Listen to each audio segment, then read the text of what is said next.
अभी हम देखते हैं गैस्ट्रिक जूस, उसकी कंपोजिशन क्या है। सबसे पहले तो ये देखिए कि गैस्ट्रिक जूस होता क्या है। गैस्ट्रिक जूस है हमारा exocrine secretion of the stomach that is responsible for the digestive process.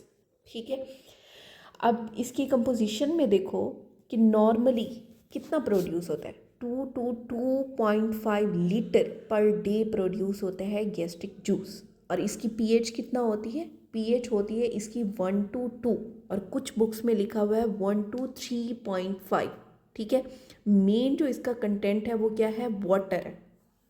इसके अलावा इसमें दो तरह के कंपोनेंट होते हैं, एक ऑर्गेनिक और दूसरा इनऑर्गेनिक। ठीक है, जो हमारे पास ऑर्गेनिक है वो कौन कौन से हैं, उनमें आएगा आपका पेप्सिन, गैस्ट्रिक लाइपेज, जिलेटिनेस और इंट्रिंसिक फैक्टर। जो इनऑर्गेनिक कंपोनेंट है उनमें क्या आ जाता है आपका sodium, potassium, magnesium chloride, bicarb, phosphate, phosphorus या फिर ये SO4 वगैरह। ठीक है, ये सारा कुछ क्या है हमारे पास इनऑर्गेनिक कंपोनेंट है। जबकि ऑर्गेनिक कंपोनेंट मैंने क्या बताए हैं, पेप्सिन है, गैस्ट्रिक लाइपेज है, जिलेटिनेस है और इंट्रिंसिक फैक्टर है। ये सारा कुछ क्या है, composition of the gastric juice. अब हम देखेंगे HCl की सेक्रीशन कैसे होती है, लेकिन उससे पहले हमें पता होना चाहिए होता कहाँ से सेक्रीट HCl। तो हमने देखा था स्टमक के अंदर पेराइटल सेल होते हैं या फिर ऑक्जेंटिक सेल होते हैं। ठीक है, ये कहाँ पे है, situated mainly towards the neck of the gland, और ये सेक्रीट करते हैं HCl and intrinsic factor. Cell have an extensive microcanalicular system which communicate with the lumen of the gland by canaliculi। मतलब इसके जो सेल है ना वो कम्युनिकेट कर रहे होते हैं with the lumen of the stomach. ठीक है, ये चीज़ इंपॉर्टेंट नहीं है, बस आपको पता होना चाहिए कि सेल क्या सेक्रेट कर रहे हैं। ऑक्जेंटिक सेल आपके सेक्रेट करते हैं HCl।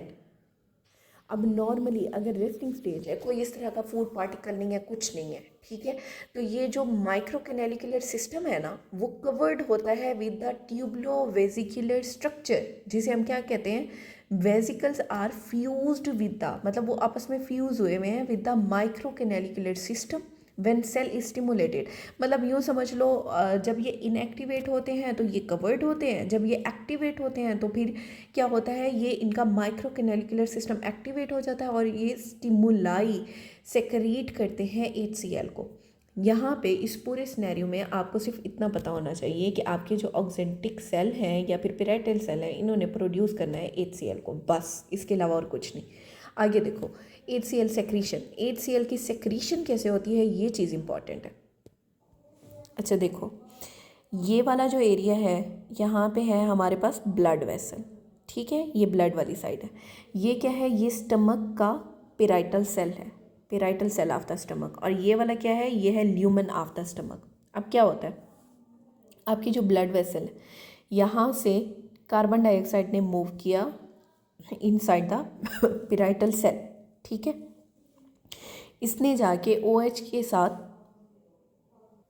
मिल के क्या बना दिया, HCO3 बाइकार्ब। ठीक है, अच्छा इसमें क्या है, OH कहाँ से आया, OH आपके वाटर से। ठीक है, वाटर से H2O से, यहाँ से H+ अलहदा हो गया, OH नेगेटिव ने जाके कार्बन डाइऑक्साइड के साथ मिला। ठीक है, कार्बोनिक एनहाइड्रेस इंजाइम की मदद से इसने बना दिया HCO3। अब ये जो HCO3 है, ठीक है, इसने क्या करना है, ये क्लोराइड आयन के साथ एक्सचेंजर है ये।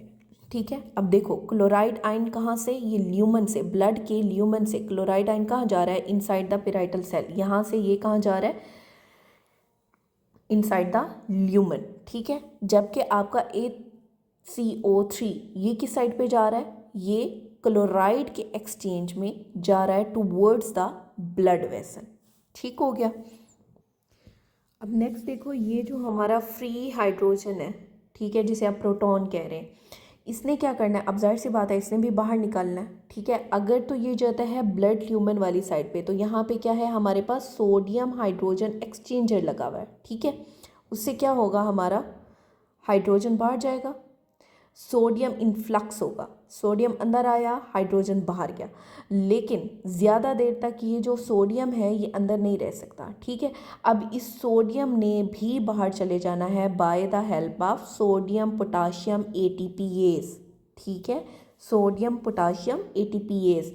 अब एटीपी खर्च होगा, एटीपी से एडीपी बनेगा, सोडियम जो अंदर आया था वो वापस बाहर निकल आया, ठीक है।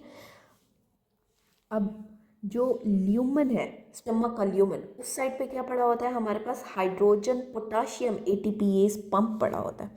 उसकी वजह से क्या होगा, हाइड्रोजन पोटाशियम, उसका नाम ही बता रहा है, हाइड्रोजन बाहर जाएगा कहाँ, टूवर्ड्स द ल्यूमन, ठीक है, पेराइटल सेल से बाहर जाएगा, और ल्यूमन से पोटाशियम अंदर आ जाएगा, क्योंकि हाइड्रोजन पोटाशियम एटीपीएस पंप है, ठीक है। अब ये जो पोटाशियम जो अंदर आया है ये वापस मूव कर जाता है towards lumen of the gland with the help of potassium channel, ठीक है। एक तो आपका ये एक्सचेंज के ज़रिए यहाँ से अंदर आया था, और दूसरा क्या है हमारे पास, सोडियम पोटाशियम एटीपीएस, इससे भी आपका जो पोटाशियम है वो अंदर आया था। अब इस पोटाशियम ने कहाँ जाना है, ल्यूमन की तरफ जाना है, ठीक है। तो ये कैसे जाएगा, पोटाशियम चैनल की वजह से। आई होप समझ आ गया हो। Hydrogen potassium ATPase in the luminal membrane of the parietal cell derive करता है hydrogen ion into the glandular lumen in exchange for potassium। कैसे, बाय प्राइमरी एक्टिव ट्रांसपोर्ट। अब वो क्या कह रहे हैं कि आपका जो हाइड्रोजन और पोटाशियम है, ठीक है, इससे ये वाला जो चैनल है हाइड्रोजन और पोटाशियम, ठीक है, यहाँ से ये जो हाइड्रोजन बाहर जा रहा है और ये जो पोटाशियम अंदर आ रहा है, ये कैसे आ रहा है, by the primary active transport. अच्छा, ये जो प्राइमरी एक्टिव ट्रांसपोर्ट हुआ उससे क्या हुआ, आपका जो हाइड्रोजन है, ठीक है, वो ज़्यादा होना शुरू हो गया इनसाइड द ल्यूमन। कौन सा ल्यूमन, स्टमक के ल्यूमन में, ठीक है। हाइड्रोजन जो है, ये हाइड्रोजन, ये प्रोटॉन, ये ज़्यादा होना शुरू हो गया inside the lumen. Potassium taken up in the process circulate back into the lumen via luminal potassium channel।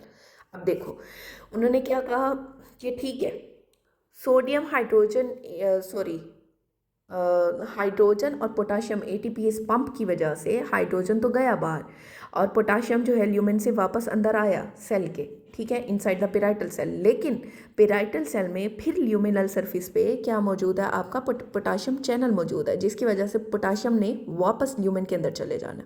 For every hydrogen secretion once HCO3 ion leave the blood side of the cell and exchange for the chloride ion via anion antiporter, the HCO3 ion are obtained from the carbon dioxide and OH negative, ठीक है, are reaction catalyse by carbonic anhydrase. अब यहाँ पे जो CPSP का question आता है वो यही आता है कि ये जो रिएक्शन है, ये वाला कार्बन डाइऑक्साइड और ये OH माइनस आपस में जो मिल रहे हैं वो किसकी वजह से मिल रहे हैं, रिएक्शन किसकी वजह से होता है, कार्बोनिक एनहाइड्रेस की वजह से, ठीक है।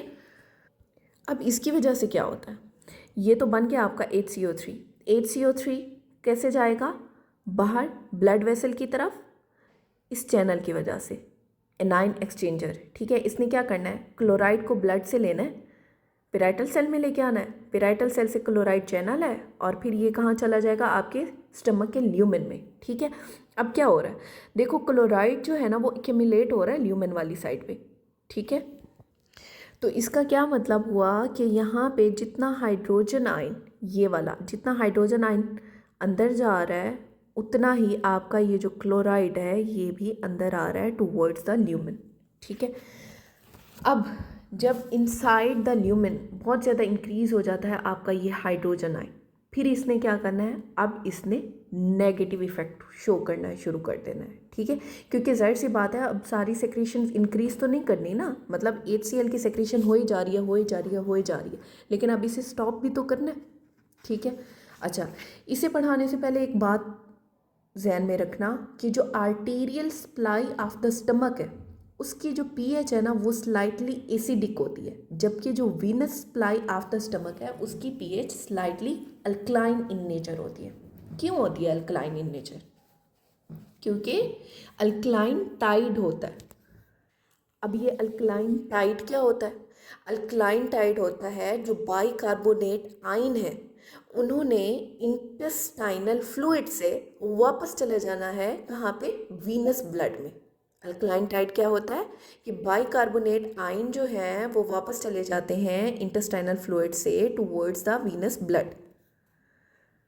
अब हम देखते हैं कि regulation of the gastric acid secretion कैसे होती है।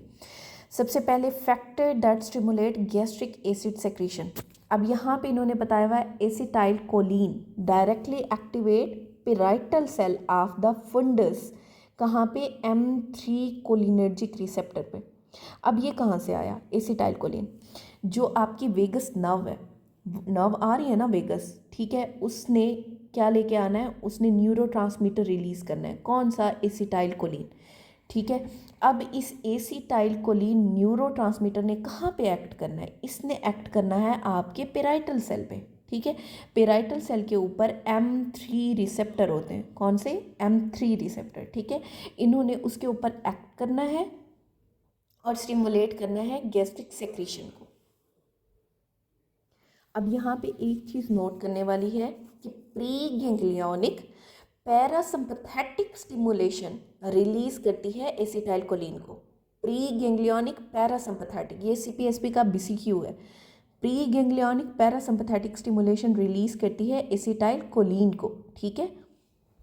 और फिर इसके रिसेप्टर कहाँ पड़े होते हैं एसिटाइल कोलिन के? पेराइटल सेल के ऊपर। कौन सा रिसेप्टर है? M3 रिसेप्टर है, जो कि एसिटाइल कोलिन को रिसीव करता है और फिर रिलीज करता है कैल्शियम आयन को, ठीक है। अब ये जो कैल्शियम आयन है ये स्टिमुलेट करता है proton release into the lumen of the stomach. इसके अलावा हमने देखा था जी सेल। जो जी सेल हैं वो भी क्या रिलीज़ कर रहे हैं? गैस्ट्रिन रिलीज़ कर रहे हैं। जी सेल कहाँ पे होते हैं? एंट्रम में मौजूद होते हैं, ये भी हमें पता है। ये देखो G cell in the antrum gastrin release करते हैं। अब ये जी सेल जो हैं ये खुद ब खुद तो रिलीज़ नहीं ना करते, आखिर इन्हें भी स्टिमुलेशन चाहिए, ठीक है। वो स्टिमुलेशन कहाँ आती है? कहाँ से आती है? आपकी वेगस नर्व लेके आती है। जो वेगस नर्व है ये स्टिमुलेशन लेके आई कहाँ पे? गैस्ट्रिन रिलीजिंग पेप्टाइड पे, ठीक है जी, गैस्ट्रिन रिलीजिंग पेप्टाइड। अच्छा, ये जो गैस्ट्रिन रिलीजिंग पेप्टाइड है इन्होंने क्या करना है? इन्होंने एक्टिवेट कर देना है जी सेल को, ठीक है। जी सेल को एक्टिवेट करने के बाद इन्होंने क्या करना है? जी सेल ने रिलीज करना है gastrin into the systemic circulation, in turn activate the parietal cell via. कैसे एक्टिवेट करते हैं? अब ये है ना कि जी सेल तो खुद तो एक्टिवेट हो गया, ठीक है। अब जी सेल ने क्या करना है? पेराइटल सेल को एक्टिवेट करना है कि भाई मज़ीद जो है ना आप सेक्रेशंस प्रोड्यूस करो, ठीक है। तो इन्होंने पेराइटल सेल को कैसे एक्टिवेट करना है? वाया CCKB रिसेप्टर, ठीक है। इसे हम दूसरा नाम क्या देते हैं? Gastrin receptor. ये बहुत इंपॉर्टेंट है। अब हमने दो रिसेप्टर पढ़ लिए, एक डायरेक्ट बेकल स्टिमुलेशन जो करती है वो कैसे करती है पेराइटल सेल की? M3 रिसेप्टर से। दूसरी कौन सी है? दूसरी है हमारे पास वेगल स्टिमुलेशन करती है गैस्ट्रिन रिलीजिंग पेप्टाइड की स्टिमुलेशन, ठीक है। उससे एक्टिवेट होते हैं आपके जी सेल। जी सेल ने जो है वो एक्टिवेट करना है किसे? CCKB रिसेप्टर को, ठीक है। जी सेल इन द एंट्रम, वहाँ से रिलीज़ क्या होता है? गैस्ट्रिन रिलीज होता है इनटू द सिस्टेमिक सर्कुलेशन, जो कि एक्टिवेट करता है पेराइटल सेल को वाया CCKB रिसेप्टर, ठीक है। इसे आप क्या कहते हो? Gastrin receptor. अच्छा देखो, तीसरी चीज़ क्या है हमारे पास? जो फंडस है वो कंटेन करता है एक हिस्टामीन सेल और ECL। ECL का दूसरा नाम क्या है? इंटेरोक्रोमाफिन लाइक सेल, ठीक है। Enterochromaffin like cell which are activated by, उन्हें कौन एक्टिवेट करता है? गैस्ट्रिन एक्टिवेट करता है। कैसे एक्टिवेट करेगा? अब देखो, फर्स्ट करो ये इंटेरोक्रोमाफिन लाइक सेल है, ठीक है। इसकी सरफेस के ऊपर कोई ना कोई रिसेप्टर यहाँ पे पड़ा होगा, ठीक है। अब इस रिसेप्टर को जो एक्टिवेट करता है वो क्या है? वो है गैस्ट्रिन, ठीक है। गैस्ट्रिन ने इस रिसेप्टर को कैसे एक्टिवेट करना है? ये जो रिसेप्टर है इसका नाम क्या है आपका? CCKB, ठीक है। और दूसरा जो एसिटाइल कोलिन और एड्रीनर्जिक सब्सटेंसेस हैं उन्होंने भी इस रिसेप्टर को एक्टिवेट कर देना है। ठीक हो गया। अब ये जो सेल है ये हिस्टामीन रिलीज करता है, हिस्टामीन रिलीज करता है और इसका पैराक्राइन इफेक्ट होता है। अब याद रखना पैराक्राइन इफेक्ट क्या होता है। अब फर्स्ट करो ये सेल है, ठीक है, इस सेल ने प्रोड्यूस की कोई सेक्रीशन, ये सेल है, इस सेल ने कोई सेक्रीशन प्रोड्यूस की। अब इसने क्या करना है, इसने अपने नेबरिंग सेल के ऊपर जाके एक्ट करना है। इस चीज़ को अब क्या कह रहे हैं, पैराक्राइन इफेक्ट कह रहे हैं। ठीक है। अच्छा, local gastric and intestinal factor also influence gastric acid secretion because chyme in the antrum and duodenum stimulate the secretion of gastrin। ठीक है, अगर तो काइम रहेगा आपके एंट्रम में या फिर ड्यूडेनम में तो उससे क्या होगा, उससे भी सेक्रीशन होगी गैस्ट्रिन की। अच्छा, जो 8 सेल हैं जिन्होंने हिस्टामिन प्रोड्यूस किया था, ये है 8 सेल, इन्होंने हिस्टामिन प्रोड्यूस किया। अब हिस्टामिन का भी तो कोई रिसेप्टर होना चाहिए, तो कौन सा रिसेप्टर है, 8 से हिस्टामिन, 8 से H2 रिसेप्टर। अब याद रखना हमारा जो पिराइटल सेल है, ठीक है, इसके अंदर 3 तरह के रिसेप्टर है। पहला रिसेप्टर कौन सा है हमारे पास, ये M3 रिसेप्टर। M3 रिसेप्टर के ऊपर डायरेक्टली कौन एक्ट कर रहा था, एसिटाइल कोलिन आके एक्ट कर रही थी। ठीक है, दूसरा रिसेप्टर जो हमने पढ़ा वो कौन सा है, H2 रिसेप्टर। H2 रिसेप्टर के ऊपर कौन आके एक्ट कर रहा है, हिस्टामीन आके एक्ट कर रही है। ठीक है, और तीसरा रिसेप्टर हमने कौन से पढ़ा है यहाँ पे, CCKB3 रिसेप्टर। ठीक है, और इसके ऊपर कौन एक्ट कर रहा है, गैस्ट्रिन। गैस्ट्रिन ने जाके एक्ट करना है CCKB3 के ऊपर। अब ये चीज़ हमने पहले भी देख ली थी कि factor that inhibit the gastric acid secretion, gastric acid secretion को कौन कौन से फैक्टर रोकते हैं। ठीक है, सबसे पहले तो मशहूर ज़माना आपको नहीं भूलना चाहिए, सोमैटोस्टैटिन। सोमैटोस्टैटिन का काम ही इनहिबिटरी है। ठीक है, जहाँ पे भी प्रोड्यूस होगा, 3 जगहों से बॉडी में प्रोड्यूस होता है, हर जगह पे इसने इनहिबिशन ही करनी है। ठीक है, अच्छा, उसके अलावा लो पीएच, अगर तो पीएच लो है, ठीक है, कोई इस तरह का फैटी एसिड वाला या फैट या प्रोटीन या कोई इस तरह की खुराक एंटर नहीं हुई, ठीक है, तो क्या होगा, तो गैस्ट्रिक एसिड सेक्रीशन इनहिबिट होगी। Distension of duodenum, fat and protein break down product in the duodenum, somatostatin, साथ में सेक्रेटिन, प्रोस्टाग्लैंडिन, जीआईपी क्या है, गैस्ट्रिक इनहिबिटरी पेप्टाइड, और वेजो एक्टिव इंटेस्टाइनल पेप्टाइड। ये सारे क्या है, इनहिबिटरी फैक्टर हैं जो इनहिबिट करते हैं गैस्ट्रिक एसिड की सेक्रीशन को। अब यहाँ पे 2-3 इम्पॉर्टेंट MCQ आ जाते हैं। सबसे पहला है कि PPIs जो हैं वो कहाँ पे एक्ट करते हैं, PPIs कहाँ पे एक्ट करते हैं। PPIs है क्या, PPI प्रोटॉन पंप इनहिबिटर। तो जाहिर सी बात है, जो हमने ये प्रोटॉन का एक्सचेंज पढ़ा है, प्रोटॉन कौन सा, हाइड्रोजन पोटाशियम ATPase पंप पढ़ा है, तो यहाँ पे आके एक्ट करेगा ये वाला जो पंप हमने पढ़ा है। ठीक है, hydrogen potassium ATPase pump, PPI ने आके यहाँ पे एक्ट करना है। ठीक है, अक्सर पूछा जाता है कि PPI कौन सी साइड पे एक्ट करते हैं, तो हाइड्रोजन पोटाशियम ATPase पंप जो होता है ना, इसे रोकता है PPI। ठीक है, उससे क्या होगा, देखो इस ATPase पंप को इसने रोक दिया। ठीक है, जब रोका तो हाइड्रोजन बाहर नहीं आएगी, कहाँ पे, ल्यूमेन के अंदर नहीं आएगी। ठीक है, जब हाइड्रोजन ल्यूमेन के अंदर नहीं आएगी तो ज़्यादा एसिड प्रोड्यूस नहीं होगा, जब एसिड प्रोड्यूस नहीं होगा तो बंदा ठीक रहेगा। ठीक हो गया, ये क्या कहाँ पे एक्ट कर रहा है, हाइड्रोजन पोटाशियम ATPase पंप पे। अच्छा, नेक्स्ट है हमारा M3 receptor block bye atropine. जो एट्रोपिन है वो कहाँ पे एक्ट करती है, आपके M3 रिसेप्टर के ऊपर। अब M3 रिसेप्टर कहाँ पे था, ये था, ये आपके पिराइटल सेल के ऊपर, यहाँ पे एक्ट करती है क्या, आपकी एट्रोपिन।